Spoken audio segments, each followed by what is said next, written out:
Good morning, everyone. I am Uday, Associate Professor at the University of Aizu. Welcome to my presentation on the research topic Discovering Maximal Periodic Frequent Patterns in Very Large Temporal Databases. The outline of my presentation is as follows.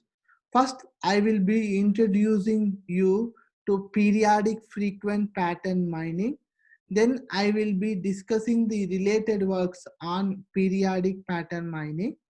Then I will define the importance of finding maximal periodic frequent patterns in the databases. Then I will explain our algorithm to mine the desired patterns, followed by experimental results. And finally, I will end my presentation with conclusions and future work. So temporal databases are naturally produced by the real world applications. For example, e-commerce data, sensor data, satellite data. Okay, many IoT data naturally exists in temporal form. So in such temporal databases, there are an important class of regularities called periodic frequent patterns. So what are periodic frequent patterns? These are patterns that are occurring regularly in a temporal database. So here is an example application to demonstrate it. So monitoring congestion in smart cities is a challenging problem in intelligent transportation systems. So to monitor traffic congestion, okay, we have this sensor network that measures congestion on the road. Okay, there are each one is here is road. So we have this sensor network. So this region is Kobe, Japan. So this sensor network will generate actual sensor data. Okay, so the data is generated 5-minute interval. So we have time, the road ID, and the congestion length that was observed on a particular road segment. So we convert this data into temporal database. That is, we say that at 00 hours, congestion was observed in 1, 2, and 8 road segment identifiers. Similarly, we convert the raw data into temporal database. And when we input this temporal database into periodic frequent pattern mining algorithm, we find periodic frequent patterns. For example, we can find that there is a regular congestion was observed on road segments whose identifiers are 1, 4, and 5. So if we can find such interesting information that is hidden in the data, it can be used. Okay, so we have this road segment, you overlay the road segments, and then you plot the rainfall data. So such kind of image is very useful for making decisions in the real world. Now, what is the problem is, so most previous studies focus on finding all periodic frequent patterns in a temporal database. So they generate too many patterns, most of which are uninteresting to the user. Also, the computational cost of finding such huge number of patterns may not be trivial. For example, going back to our application, you can see that we not only find 145 as a periodic frequent pattern, we find all its non-empty subsets 145, 1445, 15 as periodic frequent patterns. Okay, so we don't, a user may consider the subsets of 145 as redundant and uninteresting. So he may not be interested in finding such subsets which were also found as periodic frequent patterns. So motivated from this application, we propose the concept of maximal periodic frequent patterns to address the combinatorial explosion problem. Then we have proposed an efficient pattern growth algorithm called maximum periodic frequent pattern growth. Then we conducted experimental results to demonstrate that our algorithm is efficient. Finally, we have demonstrated the usefulness of our model with a real-world case study on traffic congestion data. Now let us look at the related work. So the combinatorial explosion problem was first identified in frequent pattern mining. So what researchers have done is they have introduced the concept of maximal frequent pattern to address this problem. Since then, several algorithms like MaxMiner, FPMax have been discussed to find maximal frequent patterns. Unfortunately, we cannot directly apply these algorithms to find maximal periodic frequent patterns. The reason is that these maximal frequent pattern mining algorithms do not capture the temporal occurrence information of a pattern in a database. So we have to look at the novel algorithms that can capture the temporal occurrence information of a pattern. So now coming to the problem definition. So on the left side, I try to present the mathematical model.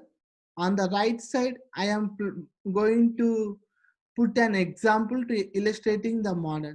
So for ease of convenience, I will use the example for explanation.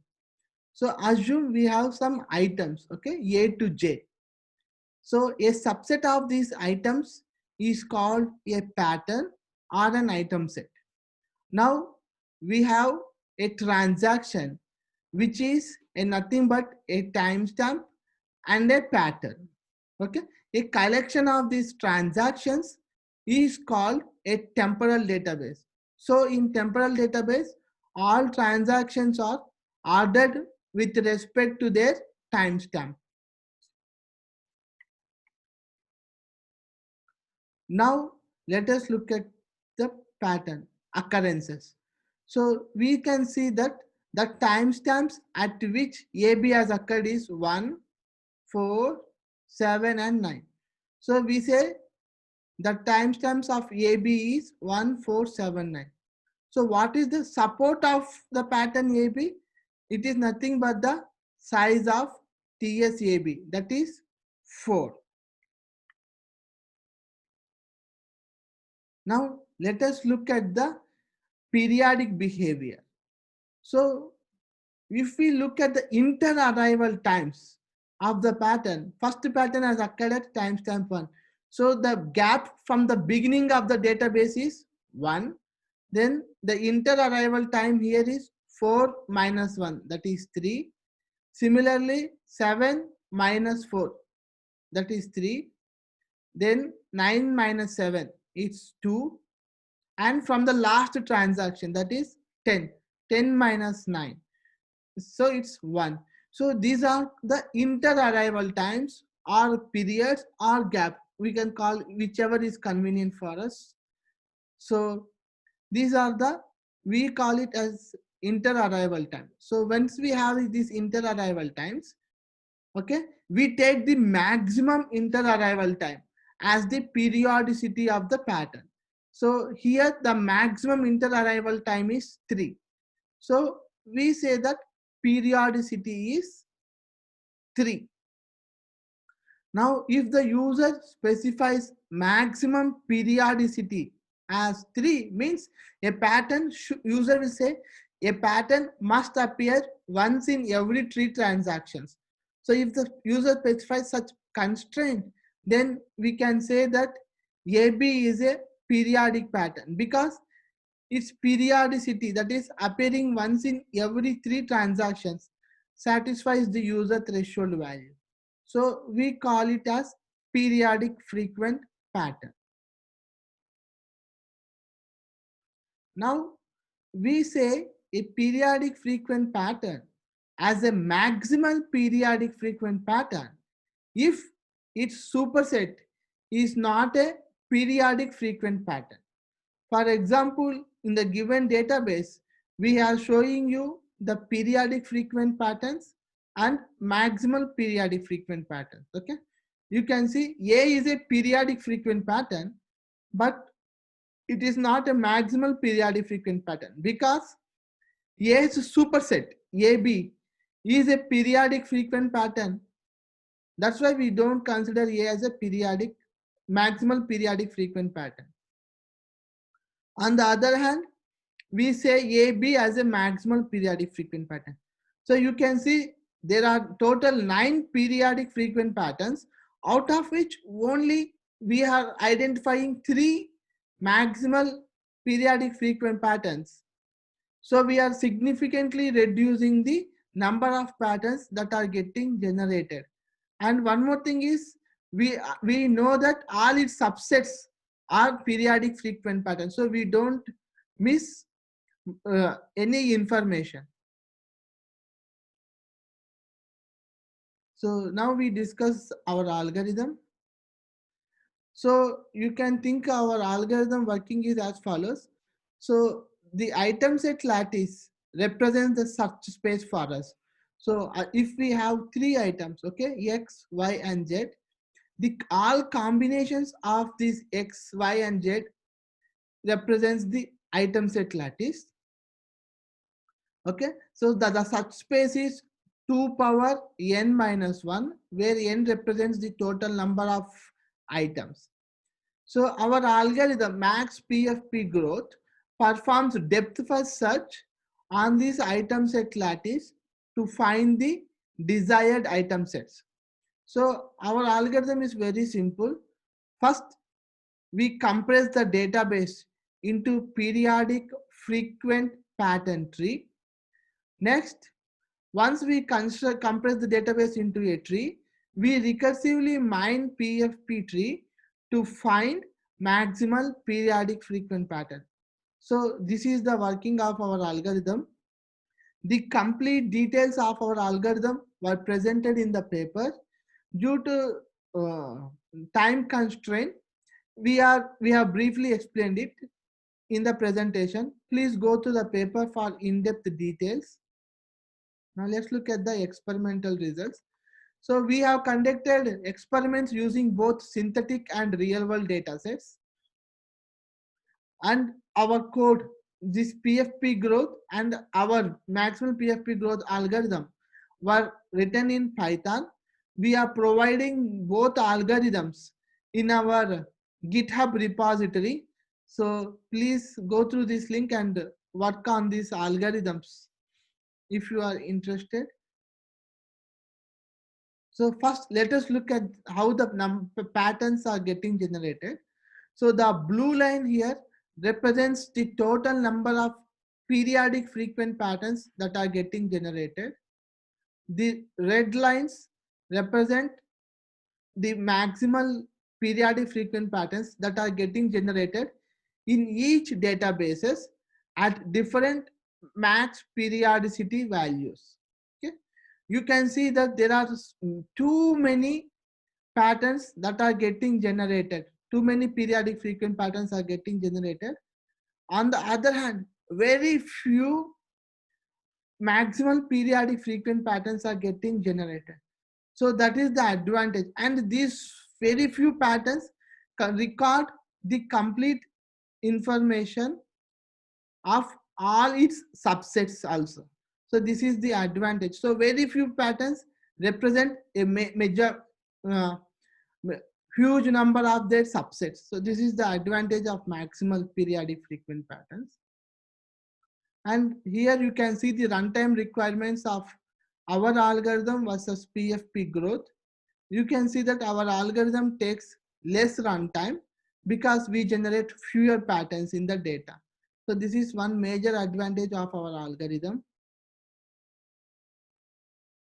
Next one is memory requirements.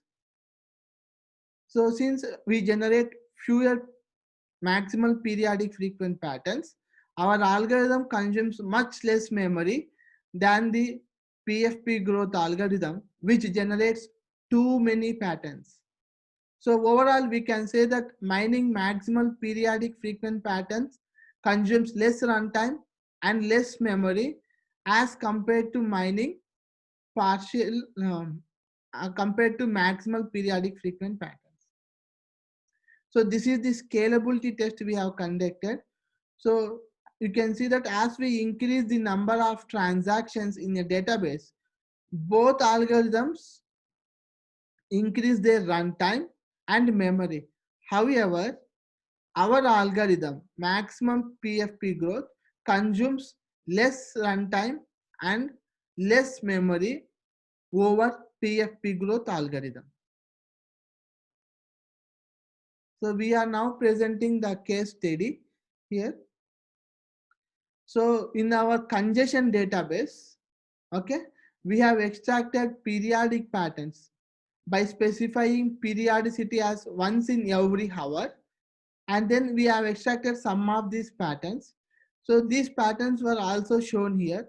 So the black color you can see here, they represent the road segments where congestion was regularly observed. Similarly, each color represents one pattern.